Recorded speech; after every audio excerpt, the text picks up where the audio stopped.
De todas formas, ya no los leen. Bueno, nunca los han leído. Dice el presidente López Obrador, a quien vemos todavía en pantalla, está platicando con personajes que asistieron precisamente a la conferencia de prensa mañanera. Me parece que se acercó otra persona ahí a dialogar con él. Pero antes de eso, cerraba su conferencia mañanera al responder una pregunta muy interesante de nuestro compañero Carlos Pozos, Lord Molecular, ya se retira el presidente, en la que, híjole, fuerte la pregunta de Carlos Pozos, le plantean no al presidente, sino al secretario de Relaciones Exteriores, Marcelo Ebrard, que ya van 21 días, tiempo más que suficiente para una respuesta del gobierno de Estados Unidos, luego de que se enviara una nota diplomática del gobierno de México al comprobarse el financiamiento mediante su embajada, la Embajada de Estados Unidos, a la organización fundada por Claudio X González, Mexicanos contra la Corrupción y la Impunidad. Le cuestiona a Carlos Pozos, al canciller Ebrard, si se les puede aplicar el artículo 33, el conocidísimo artículo 33 constitucional al USAID, para ser expulsados a los funcionarios que pues, puedan tener, ¿no? En todo caso. Y si Amparo Cázar, directora de Mexicanos contra la Corrupción y la Impunidad, y Claudio X González, pueden ser considerados como traidores a la patria. Imagínese usted. El presidente interrumpe ahí, dice, a ver, yo te respondo, Carlos Pozos. Le dice, el presidente primero dice que tiene que entender, tenemos como mexicanos que entender las circunstancias, que hay en puerta un proceso de elección y que estamos en vísperas de esas elecciones, que esto altera el comportamiento público, que espera que el gobierno de Estados Unidos en efecto suspenda el apoyo a organizaciones que realizan actividad política porque es indebido, que su gobierno no van a Estados Unidos a hacer política partidista, por ejemplo, por lo que la Embajada de Estados Unidos no puede entregar dinero a grupos opositores.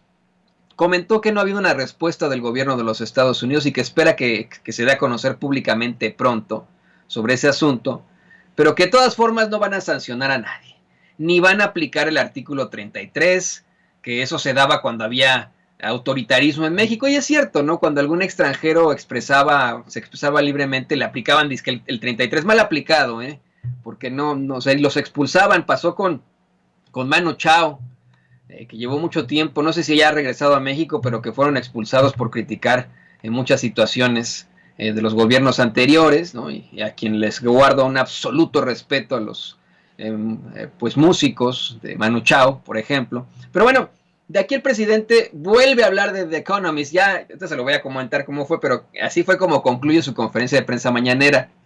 Dice, lo mismo que estábamos planteando aquí antes de que comenzara la mañanera, que The Economist hace el ridículo, porque en la política y el periodismo lo menos que se puede hacer es el ridículo. Y es lo que más vemos en el periodismo y en la política. O sea, actitudes como las de Xochitl Gálvez comparadas con actitudes como las de Loretito, por ejemplo, ¿no? Y que son la burla y el hazmerreír de todos, el ridículo. Y que uno espera precisamente de ese tipo de personajes. Xochitl Gálvez, el pseudoperiodista Carlos Loret de Mola, el mismo López Dóriga y toda esta caterva de impresentables que desafortunadamente tenemos en los nichos de la, entre comillas, élite del periodismo, que bueno, es una bola de mediocres y aparte chayoteros, que es lo peor, ¿no? O sea, de burdos representantes en todo caso de los medios de comunicación tradicionales, pues vamos, de verdaderos pillos informáticos, ¿no? Si lo quiere plantear de esa forma. Bueno, pasa lo mismo, dice el presidente, con The Economist. Dice que hace el ridículo, que si como si fuera un cartel, ponen la imagen del presidente López Obrador así, ¿no? Con tonos de rojos y etcétera, y la está poniendo Don David en pantalla, y que es una propaganda muy ramplona, como si fuera un pasquín, y esto no les ayuda. Dice, de por sí los medios de comunicación están atravesando una crisis de credibilidad, pues ahora imagínense The Economist, se está enfrentando a esto, no los van a leer. Mire, yo le soy perfectamente honesto y con eso no pudimos concluir porque empezó la mañanera intempestivamente. Yo considero que la mayoría de los mexicanos no leemos The Economist. ¿Usted sí lo lee? ¿Usted se suscribió a The Economist? ¿A usted le llega el pasquín este a su casa directamente desde Inglaterra, desde Reino Unido? ¿Usted está suscrito a sus redes sociales, tiene una suscripción en su teléfono celular o en su computadora de The Economist. Honestamente, ¿usted lee The Economist? Es más, le hago la misma pregunta a los pertenecientes a la clase media alta y a la clase alta mexicana, ¿no? Que son los que están verdaderamente enojados precisamente con estas tendencias de justicia social. ¿Leen The Economist? Así de sencillo, ¿no? Y es algo que es muy, muy claro. Mire, se ha querido manejar que esa revista, ese pasquín como le llaman ahora, es muy progresista, liberal y etcétera, pero porque criticó a Trump en su momento, ¿no? Y pasa mucho lo que pasa con los demócratas acá en los Estados Unidos. Traen la bandera de ser muy liberales, pero son muy conservadores. Esa es la realidad, por ejemplo, en Estados Unidos. Bueno, The Economist, en tantos análisis que hemos observado, lo que nos platicaba, por ejemplo, ayer Abraham Mendieta, se ha destacado desde siempre por ser una publicación de la ultraderecha. Mire, a lo mejor ya es muy fuerte decir ultraderecha, pero al menos del ultracapitalismo sí, del ultramercado, libre mercado, si usted lo quiere ver así. Es más, quitemos esos términos y pongámoslo como lo que es que les duele mucho, les molesta, pero es la realidad. Una publicación completa y absolutamente neoliberal. Así de sencillo, ¿no? O sea, esa es la realidad de The Economist. Algunos incluso decían, no, es que The Economist en algún momento habló bien del presidente López Obrador. No es cierto. Desde siempre lo han atacado. Hablaron muy bien de Peña Nieto. ¿Y cómo nos dejó Peña Nieto a México? Bueno, es más, don David, ayer Vicente ponía una portada del 2012 en la que aseguraban en The Economist que México se estaba levantando y se estaba despegando con Peña Nieto. Y dedican 16 cuartillas a esa publicación. O sea, de verdad es ser muy neurótico el decir que una revista no va a tener notas pagadas cuando dedican 16 cuartillas a una disque investigación que favorece a Enrique Peña Nieto. 14, disculpe usted. Bueno, me abalancé, me corrige don David, son 14, no 16. De todos modos, don David.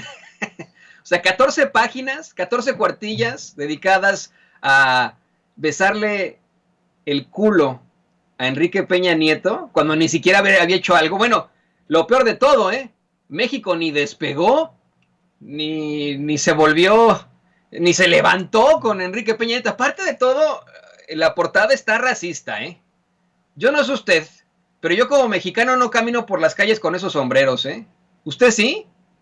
Usted anda por todas partes, sí llega a su trabajo y se quita su sombrero, lo pone así de, vamos a trabajar, ¿no? O va por la calle así de, permítame, déjeme me arreglo mi sombrero. No, pues no, ¿verdad? O sea, es que es ridículo. Aparte de todo, una publicación, una portada absolutamente racista con unos sombreros ahí, eso no me identifica a mí como mexicano. Punto número 1. Punto número 2. En 14 páginas, en 2012, The Economist le besa el culo a Enrique Peña Nieto una y otra vez y se lo deja muy limpio, honestamente. Yo se lo digo, sería muy neurótico cuestionar que ese tipo de revistas no tengan notas pagadas. Al hablar de investigaciones de 14 páginas en las que le besan el culo a un cabrón que ni siquiera había empezado y que dejó al país en la absoluta ruina. Hoy está clarísimo, están clarísimas una serie de irregularidades en su gobierno, acusaciones penales, tiene a varios de sus exfuncionarios ya en serios problemas con la ley, detenidos. Y se habla, después de este escándalo con Odebrecht, de que tal vez podría enfrentar acusaciones penales muy, muy pronto, tanto él como Luis Videgaray. Pero The Economist lo pone como la gran chingonería. Imagínese usted. ¿Qué crisis de credibilidad ni nada? ¿Quién de los mexicanos ha leído esa porquería de The Economist? Ever. O sea, en la vida. Pues no, nunca. Así de sencillo. El presidente, previamente, antes de hacer este final en la conferencia de prensa mañanera, sí se refiere precisamente a la publicación, a la cual considera majadera, grosera y desde luego mentirosa, llamándole falso mesías. Eso es lo que es el presidente, ¿no?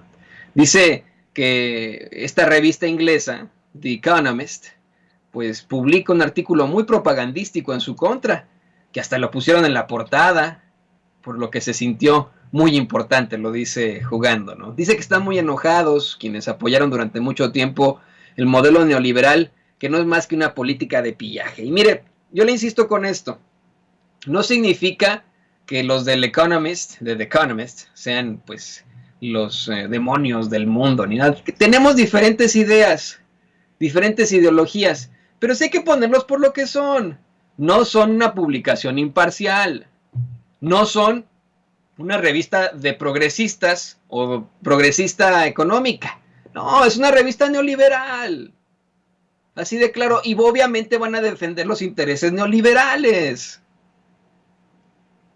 Por favor, hay que ser muy, muy claros. Ahora bien, dice el presidente López Obrador que ese tipo de revistas en el extranjero se dedicaron a aplaudir a este tipo de políticas neoliberales y están a favor de las privatizaciones, que siempre guardaron silencio con la corrupción que imperó. Exactamente, le insisto, vea este articulazo, una vez más póngale la portada 2012, don David, portada racista, la que nos ponen los mexicanos como si utilizáramos sombreros, con tantas cosas que nos identifican a los mexicanos, con una chingada. Es que yo sigo muy enojado con esa portada, después de, nunca la había visto, porque yo nunca leo The Economist, y no la leí en 2012, a mí me llega esa pendejada, esa pinche porquería a las manos, y bueno, lo uso para envolver vasos, ¿no? Ahora que me mudé.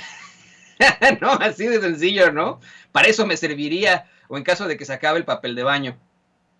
Okay, creo que sería un poco rough.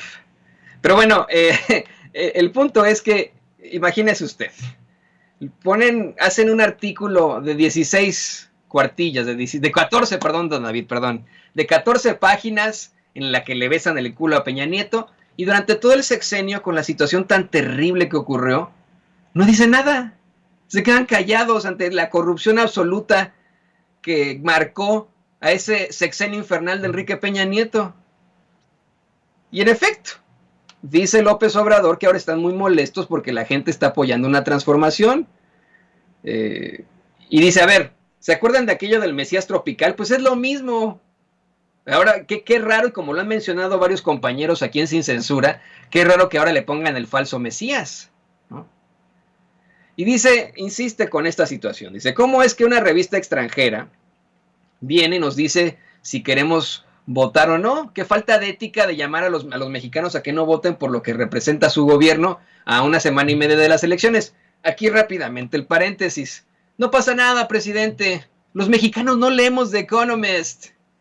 Ayer el Universal y el Reforma quisieron meterlo con bombo y platillo y etcétera. Y nosotros nos reímos de ellos porque no tenemos ni idea de lo que es The Economist. Mire, tan es clara esta situación con The Economist, es que se puede equiparar a lo que ocurre con estas famas instantáneas de los trenes del mame. Me estoy a preguntar, ¿qué es eso de las famas instantáneas de los trenes del mame? Se muere un artista, un cantante, una cantante, lo que sea, ¿no? Y usted, pues era un artista conocido y etcétera, y alguna vez lo escuchó, pero de pronto se muere esa persona, ese personaje, y ya todo el mundo era, no sé, ¿no? Fanático de fulanito de tal, y hasta pone las canciones en su Facebook, en el Twitter y etcétera, pero nunca las utilizaba.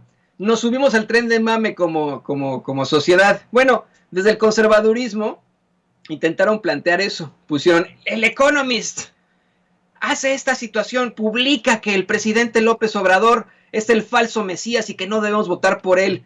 Y bueno, salieron muchos desde las clases altas, desde la clase media alta y la clase alta a decir, sí, yo leo el Economist, a mí me llega, y no es cierto, se subieron solamente al tren del mame.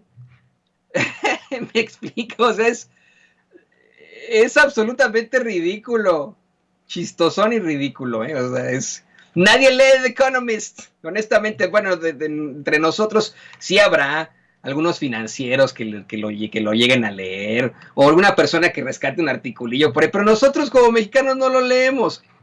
Coincido absolutamente en esto con Abraham Mendieta, en decir que, pues, en esta desesperación de la oposición, del conservadurismo, de la ultraderecha mexicana, encabezada por el multimillonario supervillano mexicano Claudio X González, intentan pues sacar de todas partes, ¿no? Dicen, a ver si con esto de The Economist podemos crear un tren del mame. Se creó un tren del mame, pero en contra de la revista.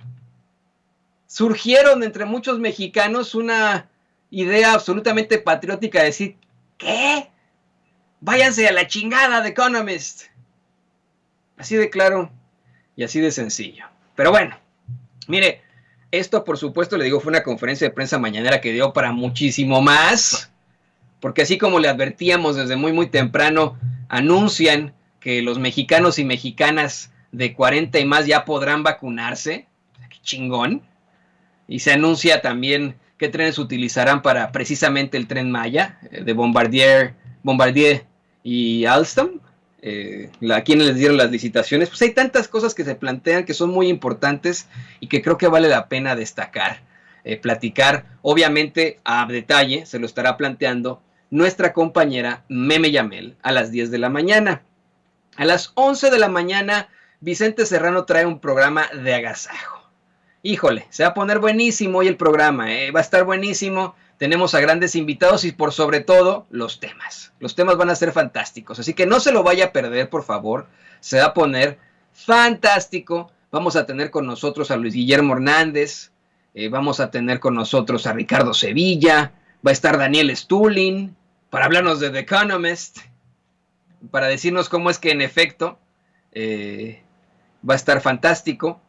Y vamos a tener a Mir Ibrahim, que nos trae una investigación muy importante, nos habla del candidato priista de Metepec, unos hallazgos que tiene sobre ese sujeto. Se va a poner fantástico, se va a poner muy bueno. Miren, me están comentando.